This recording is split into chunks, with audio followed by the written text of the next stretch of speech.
Entonces vamos a comenzar. Es introducción a la interpretación del libro de los Hechos. Es el primer tema que vamos a ver.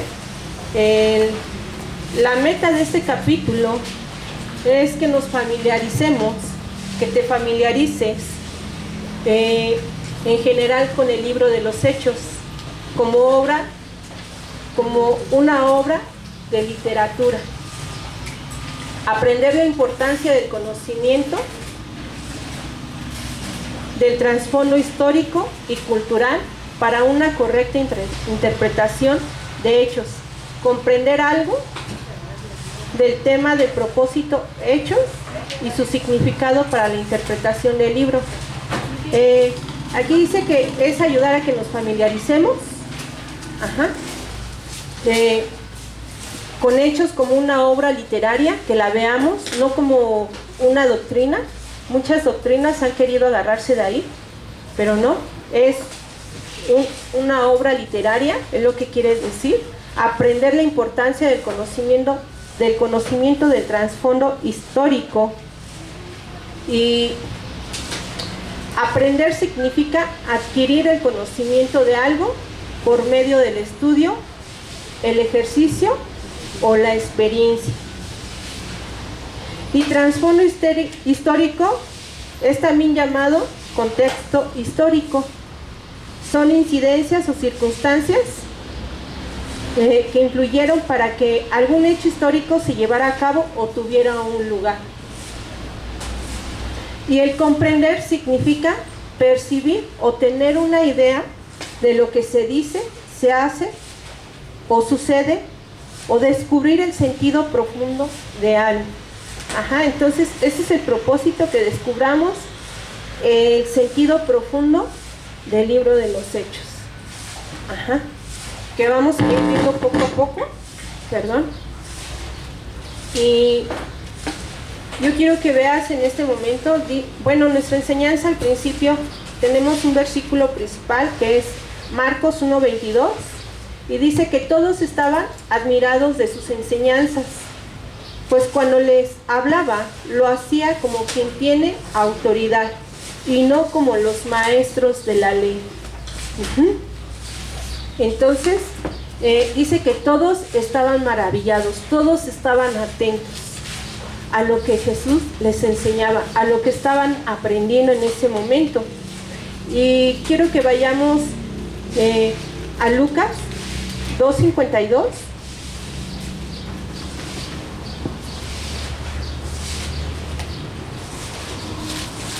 ¿Quién lo tiene? ¿Me ayuda a leerlo, por favor?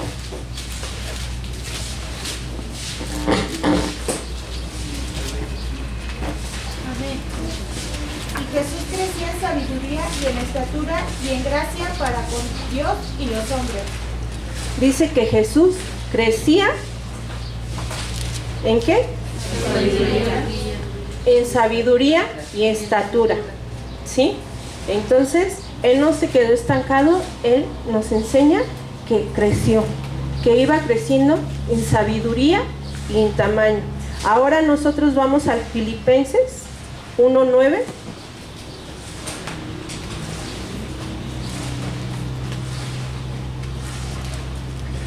Que lo tenga, me ayuda a leerlo, por favor. ¿Sí? Y esto pido en oración, que vuestro amor abunde aún más y más en ciencia y en todo conocimiento. Yo lo buscaba en otra versión y dice: pido en mi oración que su amor siga creciendo más y más, y que Dios les dé sabiduría y entendimiento. ¿Por qué? Porque necesitamos la sabiduría y el entendimiento para seguir creciendo, para seguir avanzando. Y dice que su oración era que pedía amor y más amor. ¿Por qué? Porque a veces cuando la gente crece en sabiduría se envanece, las personas se envanecen, se enaltecen. Entonces no es malo que aprendamos, no es malo que avancemos. Lo malo es cuando se te acaba el amor, cuando no tienes el amor. Porque el amor te va a llevar a criticar, el amor te va a llevar a juzgar, el amor no va a edificar, al contrario. Y nosotros hemos sido llamados para transmitir el amor de Jesús a través de su palabra, a través del Evangelio. Y sí, tenemos que irnos preparando, tenemos que ir creciendo. Ajá. Esa palabra Dios nos lo va a enseñar, ese entendimiento, esa sabiduría, Dios nos lo va a dar, Dios lo da, Dios lo derrama, para que sigamos creciendo en la edificación de la iglesia, no en la destrucción de la iglesia, de comernos unos a los otros. Él sí sabe más, él sabe menos. No. Cuando tenemos ese amor estamos atentos. Nos enseña el versículo que la gente se maravillaba, estaba atenta a lo que Jesús les enseñaba. En el canon del Nuevo Testamento, el libro de Hechos provee el puente entre la vida de Jesús, narrada en los Evangelios, y las cartas de Pablo. Y en el canon de la Biblia entera, el libro de Hechos corresponde al libro 1 y 2 de Samuel, 1 y 2 de Reyes, Esdras, Nehemías y otros libros históricos, por ser también libro histórico. ¿Y quién me puede dar otro libro histórico?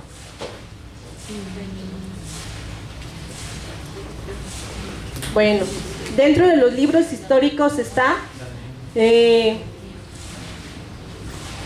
Josué, Jueces, Ruth, el libro de Ruth 1 y 2, Samuel 1, 2, Reyes 1 y 2, las Crónicas, Esdras, Nehemías, Tobías, Judith. Esos están dentro de los libros históricos que hablan con relación a la historia. Dice que es el canon. El canon significa la palabra canon proviene de una raíz que significa caña en hebreo. Es genet y en griego es canon. La caña se utiliza para medir y eventualmente llegó a tener el significado de norma. Esta palabra aplicada a la Biblia significa una lista oficialmente aceptada de libros. Ajá, entonces el canon es un conjunto de libros. ¿Sí? ¿Estamos bien? Entonces dice que el canon del Nuevo Testamento, el conjunto de libros, el libro de Hechos provee el puente entre la vida de Jesús, narrada en los Evangelios, y las cartas de Pablo. En el canon de la Biblia entera, el libro de Hechos corresponde al libro como 1 y 2 de Samuel. Ya lo habíamos leído.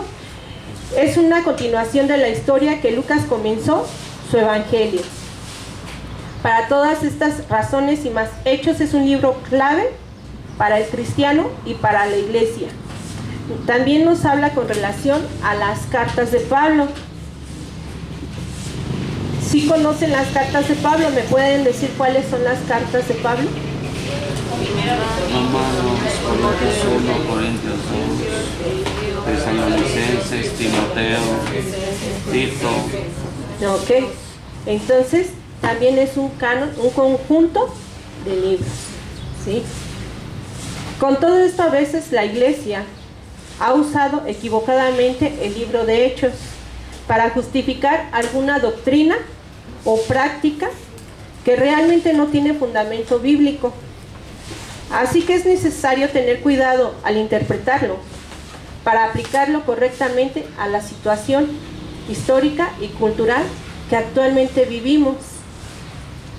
Entonces tenemos que tener cuidado y recordemos que es un libro histórico, pero dice que debemos de tener cuidado y que lo tenemos para aplicarlo correctamente a la situación histórica y cultural que actualmente vivimos. Entonces podemos hacer un paralelo en algunas cosas, pero eso no significa que estemos viviendo las mismas circunstancias que en esos tiempos ellos vivieron. Ajá. Tenemos que tener en cuenta que en ese tiempo cómo era la cultura, en qué país, sus culturas, sus tradiciones, cómo era el tipo de sociedad en ese lugar. Entonces siempre tenemos que ir un poquito más allá. Esta materia le enseñará no solo a explorar el contenido de Hechos, pero a la vez a interpretarlo y aplicarlo. Y hace rato Alan nos lo decía, ¿no? En la alabanza, que el conocer no solamente es conocer y escuchar, sino realmente aplicar la palabra de Dios en nuestras vidas, llevarla a cabo en nuestras vidas, a través de nuestras actitudes, a través del diario vivir de cada uno de nosotros. Tenemos que aplicarlo. Entonces podemos ver cómo eran las actitudes en ese tiempo, qué circunstancias vivían, bueno, pero cómo está en este tiempo. Ajá. Los principios jamás van a cambiar, el fundamento de Dios jamás va a cambiar. En el mundo le llaman valores, y los valores son universales. Entonces sí podrá cambiar el año, la era, la década, pero sigue siendo lo mismo. Y tenemos algunas sí van a cambiar. Hace unos días le decía a mis hijas, ¿no? Iban en el mototaxi y les decía, cuando yo era niña no existía el internet, no había, los únicos que tenían antena parabólica pues era la gente de dinero y una que otra casa, y empecé a hacer una comparación, ¿no? De lo que ahora se vive y de lo que en ese tiempo vivíamos. Pero la palabra de Dios no cambia. Ajá. Entonces podemos ver que ahorita tenemos tecnología muy avanzada, pero la palabra de Dios sigue siendo la misma. Ajá. Tal vez el ataque a los jóvenes va a ser un poco diferente a través de la música, a través de lo que escuchan y de lo que ven a través del internet, pero eso no quita lo que es la palabra de Dios. Y los hechos solamente nos sirven para transportarnos a ese tiempo, para tener un entendimiento de lo que nos están hablando, profundizar un poco. Bueno, hacían esto sí, pero ¿por qué? Porque la cultura en la que vivían era tal. Entonces nos va a ir guiando. El conocimiento académico de alguna parte de la Biblia nunca debe ser un fin en sí mismo. No debe de ser de un interés solamente personal. Ajá. Esto lo aprendo y me lo apechugo y pues quieren aprender ellos que le hagan como quieran. No, es para compartirlo, es para enseñarlo, no nada más para que nos lo quedemos y nos hagamos cabezones. No, nos tenemos que vaciar para poder llenarnos nuevamente, sino un medio para mejorar nuestra habilidad de vivir en el mundo para la gloria de Dios.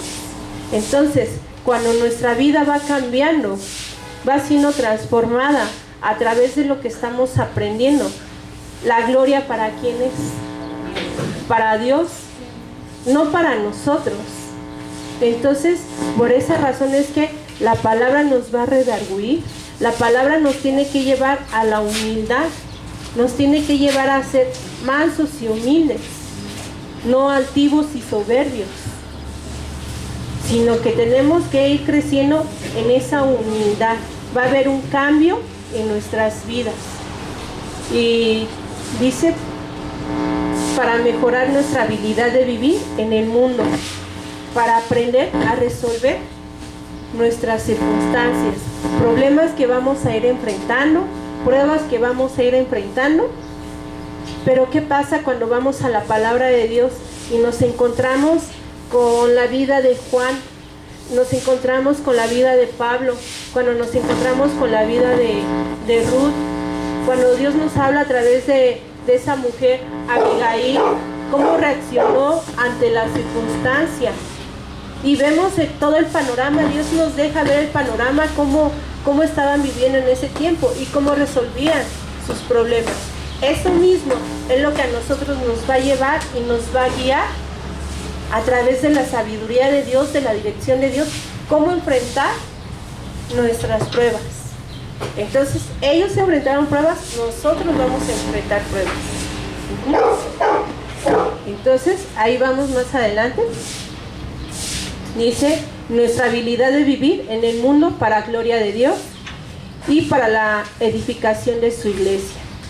Entonces, no es para interés personal, es para la edificación de la iglesia y el crecimiento de la familia, que se ha predicado el evangelio. Nuestra distancia del mundo de los hechos de los apóstoles es el siguiente, es con lo que vamos a dar comienzo. Dice, supongamos que usted está en un cuarto con un amigo cuando el teléfono timbra y él lo contesta durante el tiempo que habla, y de acuerdo con la conversación que sostiene, aunque solo escucha lo que dice, usted deduce que el interlocutor es un amigo común por lo que está escuchando que está hablando, y por lo que uno también escucha lo que la otra persona habla, pues más o menos a veces hasta sabemos de qué es la conversación. Eso es a lo que nos quiere llevar el escritor en esta parte, pero nos seguimos. Ahora bien, veamos qué ocurre al cambiar un elemento de la escena. Si no conoce a la persona con quien su amigo habla, le sería más difícil interpretar el tema que tratan. Claro que sí, porque no conoce el interlocutor. Más aún, si el diálogo telefónico es un lugar público y usted no conoce al que habla al otro lado del receptor, sería más dificultoso interpretar el tema. Y si habla un idioma que usted no conoce bien, ¿cuán difícil sería la interpretación? Compliquémonos el asunto un poco más. Supongamos que no escucha la conversación, sino que tiene que leer su traducción de una transcripción que ocurrió hace 2000 años, en una cultura y una sociedad muy diferentes a la tuya. Ese es el problema que enfrentamos cuando leemos el libro de Hechos de los Apóstoles. Todo eso es lo que llamamos nuestra distancia del texto bíblico. Nuestra cultura, nuestro idioma, la sociedad en que vivimos, el siglo, casi todo en realidad es diferente. Casi todo. Casi, pero no todo. Ajá. Solamente una parte es diferente. Gracias a Dios no se trata de un problema insuperable, ya que podemos estudiar el idioma original del Nuevo Testamento, el griego, e indagar acerca de la cultura de este tiempo, leer la historia de esta época y adquirir en muchas maneras conocimientos que nos ayuden a entender e interpretar correctamente el texto de Hechos. Entonces tenemos que buscar, tenemos que indagar para poder comprender el libro de Hechos, y va a cambiar tal vez la época, pero no en su totalidad. Van a haber algunos cambios solamente. Muchas personas en verdad han dedicado tiempo y esfuerzo para poder entender mejor estas cosas. En el conjunto de esos conocimientos se llama términos bíblicos, material de introducción, es decir, información que necesitamos para poder leer el texto de la Biblia con mayor facilidad y mejor entendimiento. Por eso llamamos introducción al tema de este primer capítulo sobre el libro de Hechos, que nos está introduciendo. Primeramente nos está dando las herramientas de cómo introducirnos al libro de los Hechos. Y dice que esto lleva dedicación y tiempo, que no va a ser nada más leo así por encimita, y tenemos que dedicarle tiempo al conocimiento de la palabra, entregarle tiempo, dedicarle un esfuerzo, porque si nos esforzamos vamos a estar cansados, pero el Espíritu te llama, y quieres más. Entonces vas a tener que dejar ciertas cosas para dedicarle el tiempo, para poder entrar a ese conocimiento que Dios da. Dice la relación entre Lucas y Hechos. ¿Se escucha? escucha mal, ¿verdad? Lo primero que vamos a estudiar en la relación de Lucas es la relación de Lucas y Hechos. En primer lugar, vamos a leer Lucas 1:4, Lucas 1, capítulo 1, del 1 al 4.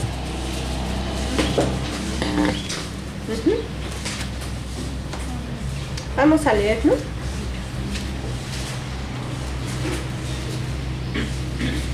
¿Alguien me puede apoyar con la lectura? Amén.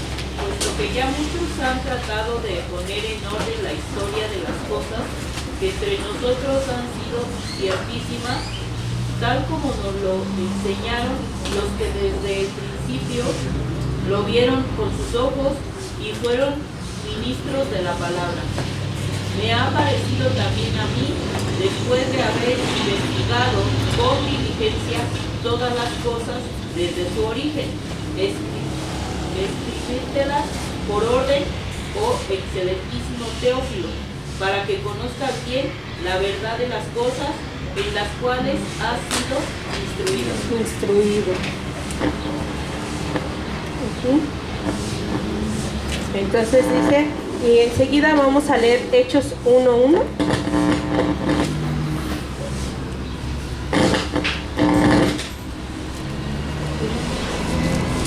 ¿Quién me apoya? En el primer tratado, oh Teófilo, hablé acerca de todas las cosas que Jesús comenzó a hacer y a enseñar.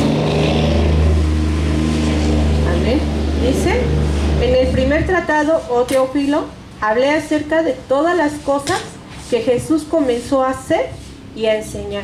Dice que en el primer tratado. Entonces, anteriormente ya había escrito algo más. ¿Sí? Había otra carta, había otro tratado. Según Lucas 1:3, ¿a quién le escribió el evangelista? A Teófilo. Ajá. Teófilo en griego significa amigo de Dios.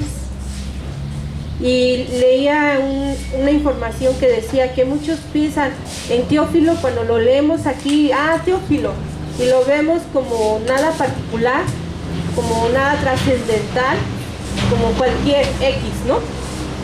Pero decía que no, que de hecho Teófilo era especial. Ajá.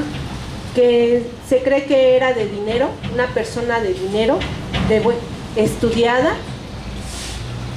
Y lo podemos ver muchas veces nosotros, cuando no conocemos a alguien, cuando se habla poco de esa persona, cae en el error de considerar menos a esa persona, de hacerla menos.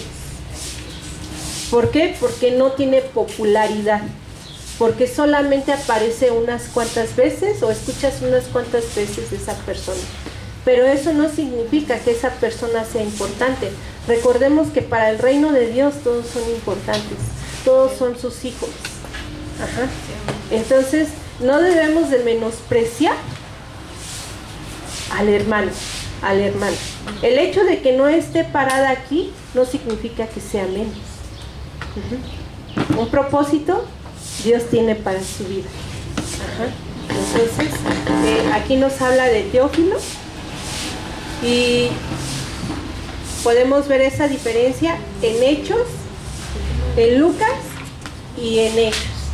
¿A quién se está dirigiendo? A Teófilo. Y según Hechos 1:1, ¿a quién se dirige el libro de los Hechos? También a Teófilo. Además, Hechos 1:1 da a entender que el libro de Hechos es el segundo volumen de una serie de 2 obras. Por eso es que al principio dice en el primer tratado. Ajá. Está hablando de una, pero en este momento está plasmando este tratado. Cuando llegué a la iglesia, nuestro pastor decía que teníamos que ser muy atentos a la gramática. Ajá. Cuando es plural, cuando es singular. De quién se está hablando, de una o dos personas. ¿Por qué? Porque de ahí, lo vimos hace unos días, y una S cambia todo y transcriversa el evangelio. la palabra de Dios. Entonces dice, además Hechos 1, capítulo 1 da a entender que el libro de los Hechos es el segundo volumen de una serie de obras, de 2 obras, y que el tema primero fue todo lo que Jesús empezó a hacer y enseñar. De eso nos habla el primer evangelio, el primer tratado, ¿sí? De todo lo que Jesús empezó a hacer. De ello podemos inferir que Lucas es el autor de ambos. ¿Y qué significa inferir? Inferir significa extraer un juicio o conclusión a partir de los hechos. Eso significa inferir, extraer un juicio o conclusión a partir de los hechos.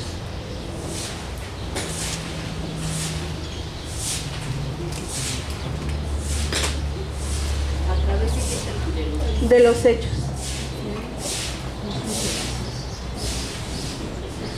Es más, cuando examinamos el contenido de Lucas, lo comparamos con el de Hechos, encontraremos que realmente es una situación de la historia que comenzó el Evangelio de Lucas. Para convencerse de esto,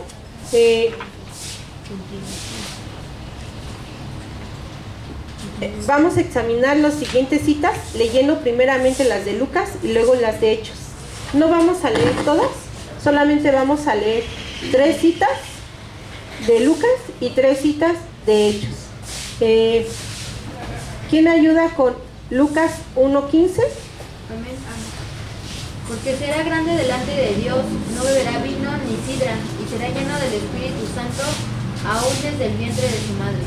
Ahora el 35, en el mismo, Lucas 1:35.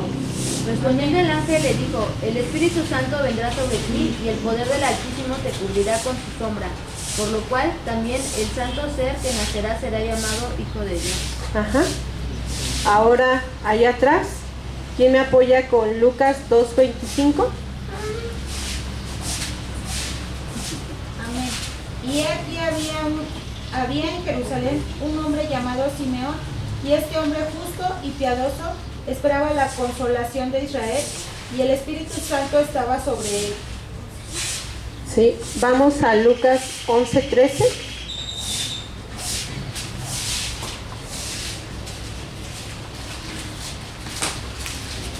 Pero si vosotros siendo malos sabéis dar buenas dádivas a vuestros hijos, cuanto más vuestro Padre Celestial dará el Espíritu Santo a los que le piden. Ahora vamos a Hechos. ¿Quién me apoya con Hechos 1:2? Dice, hasta el día en que fue recibido arriba, después de haber dado mandamientos por el Espíritu Santo a los apóstoles que había escogido. Vamos al 5, el mismo Hechos 1:5. Porque Juan ciertamente bautizó con agua, mas vosotros seréis bautizados con el Espíritu Santo dentro de no muchos días. Vamos a Hechos 7:51. ¿Quién me apoya? Hechos 7:51. Traten de participar, hermanos. Puros de cerviz e incircuncisos de corazón y de oídos, vosotros resistís siempre al Espíritu Santo como vuestros padres, así también vosotros. Ahora vamos a Hechos 15.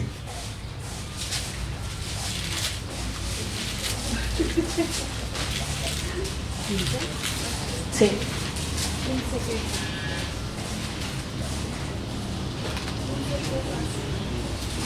Sí, hermano. Hechos 8:15. 8:15. Hechos 8:15. Capítulo 8.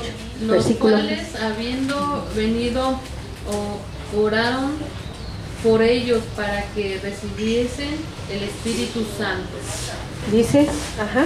Entonces, si vemos y hacemos el paralelo, ¿cuál era el tema principal que estaban hablando? Del Espíritu Santo. ¿Sí? Entonces, dice, el nombre del Espíritu Santo aparece 12 veces en Lucas. 12 veces, 41 en Hechos, 38 en el resto del Nuevo Testamento, 5 en Mateo, 4 en Marcos, 4 en Juan, 15 en todas las cartas de Pablo, 5 en Hebreos, 5 en los libros restantes. Obviamente Lucas tiene un interés especial ¿en quién? En el Espíritu Santo. ¿Y a dónde es a donde resalta el Espíritu Santo? En el libro de Lucas y en el libro de los Hechos. En efecto, la historia dice, cada uno de los temas aparece en Lucas y continúa en Hechos. En efecto, la historia de que Jesús empezó a hacer en Lucas continúa en Hechos. En primero, Jesús viajaba a Jerusalén. En el segundo, el Evangelio se extiende desde Jerusalén. Y esto lo vemos, dice, la historia de lo que Jesús empezó a hacer en Lucas continúa en Hechos. En el primero, Jesús viajaba hacia Jerusalén, y esto lo vemos en Hechos 1:1. En el primer tratado, o Teófilo, hablé acerca de todas las cosas. Jesús comenzó a hacer y a enseñar.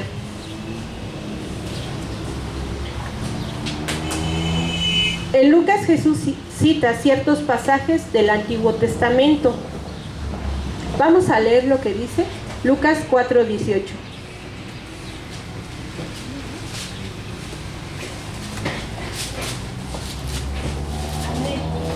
Sí, hermana. El Espíritu del Señor está sobre mí, por cuanto me ha ungido para dar buenas nuevas a los pobres. Me ha enviado a sanar a los quebrantados de corazón, a pregonar libertad a los cautivos y vista a los ciegos, a poner en libertad a los oprimidos. ¿Sí? Ahora vamos Isaías 1-2. ¿Quién me apoya con Isaías 61?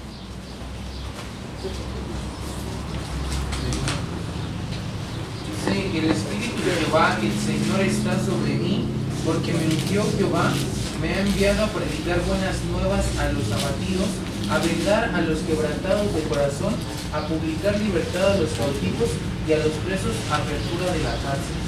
Bien, dice, cuando en Hechos los apóstoles usan las mismas referencias, cuando narra los juicios de Jesús en el Evangelio, Lucas enfatiza la inocencia del Señor cuando expone los juicios de Pablo en Hechos. Enfatiza la inocencia del apóstol. Con estas pruebas y otras más podemos concluir que Lucas y Hechos son dos tomos de un solo libro. En cuanto se terminó de escribir Lucas, fue cuando comenzó Hechos, el libro de los Hechos. Dice, por eso mientras estudiamos Hechos vamos a tener que referirnos continuamente a Lucas para llegar a una interpretación correcta del texto. Entonces, siempre que leamos Hechos vamos a tener que recurrir a Lucas, ¿sí? Para que tengamos esa interpretación correcta. Vamos con la siguiente. El siguiente dice el autor y la fecha en que fueron escritos Lucas y Hechos. Vamos a ver quién es el autor y en qué fecha, en qué año fue escrito. En ninguna parte del texto de Lucas Hechos se menciona el nombre del autor. En algunas partes de Hechos el autor usa el pronombre nosotros, dando a entender que estaba con Pablo en los eventos descritos a esas secciones. La primera mención empieza Hechos 16, 8-10. Y pasando junto a Misa, descendieron ellos a Troas, y se le mostró a Pablo una visión de noche. Un varón macedonio estaba en pie, rogándole y diciendo, pásame a Macedonia y ayúdanos. Cuando la visión seguía, procuramos, está hablando plural, no está hablando en singular.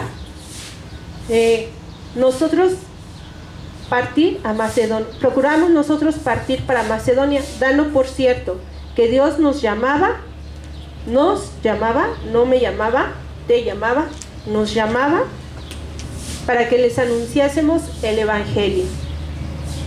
El autor continúa con este estilo hasta el capítulo 16 y versículo 17. Luego lo que emplea otra vez en el capítulo 20, versículo 5 15, 21, del 1 al 18 y 27, 1 al 28 y el 16.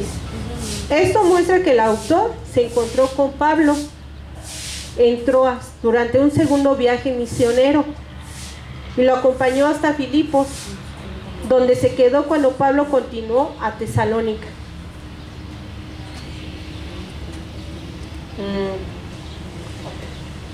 De ahí vamos, el autor estaba con Pablo en su viaje a Roma también. Los compañeros del apóstol mencionados en sus cartas durante este tiempo de sus vidas son Marcos, Justo, Epafras, Demas, Lucas, Tíquico, Timoteo, Aristarco, Epafrodito. ¿Quién me ayuda a leer eso? ¿Quién tiene su manual? ¿Verdad? Parece trabalengua. Ajá, pero no. Ajá. Epafrodito, del texto de Lucas y de Hechos. Sabemos que el autor conocía bien la Septuaginta versión.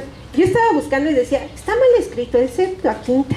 Y no, así es, Septuaginta. Ajá. Y dice versión del Antiguo Testamento, así como también la cultura geográfica y política del mundo mediterráneo. ¿Y qué significa Septuaginta? Septuaginta, dice, es versión, es la más antigua traducción del Antiguo Testamento, del hebreo a una lengua distinta.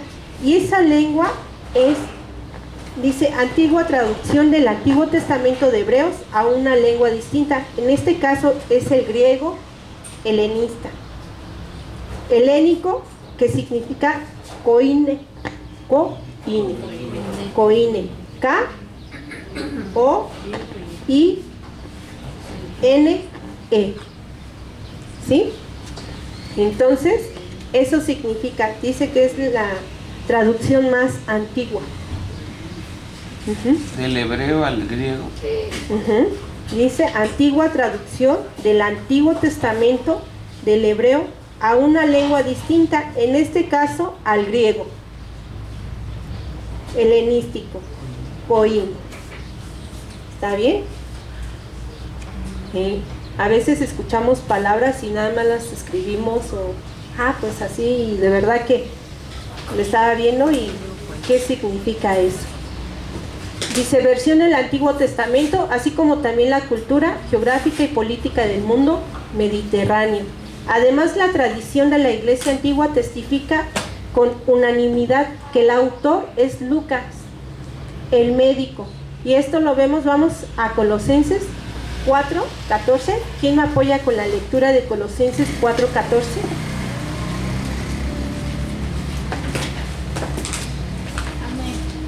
Os saluda Lucas, el médico amado, y Demas. ¿Cómo? Os saluda Lucas, el médico amado, y Demas. Entonces, dice que Lucas era médico, era una persona preparada, ¿verdad? Dice, compañero de Pablo, aunque hay muchas teorías acerca de otros detalles de la vida de Lucas, su procedencia, si era gentil, su procedencia, si era gentil o judío, la iglesia donde se congregó. Y ¿cómo hasta en eso nos tenemos que meter, ¿no? Nos tenemos, como quien dice, ¿no? Nos tenemos que meter hasta la cocina, ¿no? Hasta el baño, hasta la recámara. Tenemos que el investigar a qué se dedicaba, a dónde vivía, quiénes eran sus padres, qué fue lo que marcó él, qué dejó. Entonces siempre tenemos que ir un poquito más allá de lo que leemos y de lo que nuestros ojos pueden ver. Siempre le decimos al Señor, bueno, le digo al Señor, Señor, déjame ver más allá con tus ojos, porque mis ojitos ven muy corto, no ven nada, es muy corto lo que alcanzo. Además, dice que sus obras literarias, el Evangelio según Lucas y Hechos, muestran que tuvo una educación excelente que fue un autor e historiador admirable. Entonces, ¿quién fue el escritor de Hechos? Lucas. El hecho de que el libro termine con Pablo encarcelado en Roma, sin contarnos nada de su juicio ante el emperador, hace pensar que fue escrito tan temprano como en el año 62 después de Cristo, al final de los 2 años de Pablo en la cárcel. 4 factores apoyan esta posible fecha. Una, Lucas aparentemente no conocía las cartas de Pablo. Por lo menos no se refiere de ellas en ninguna parte de Hechos. 2, Hechos muestra que la religión de los hebreos era toda lícita en el Imperio Romano. Después del comienzo de la rebelión judía, en el año 66 después de Cristo, fue declarada ilícita. 3, Hechos no menciona la gran persecución de la iglesia durante el emperador Nerón, que fue en el año 64 después de Cristo. La descripción detallada del viaje por mar y el naufragio en Hechos 27 del 1 al 28 parece narrar algo ocurrido reciente. Con todo, parece probable que Hechos fue escrito entonces, ¿en qué año? En el 62. Entonces dice el autor y la fecha que fueron escritos. Hechos, ¿quién fue? Lucas. Y en el año 62. ¿Sí? ¿Quién fue Lucas? Era un médico, Lucas. ¿Compañero de quién? De Pablo, ¿verdad? Entonces Lucas no solamente escribió el libro de Lucas, sino ¿cuántos escribió? 2. Entonces,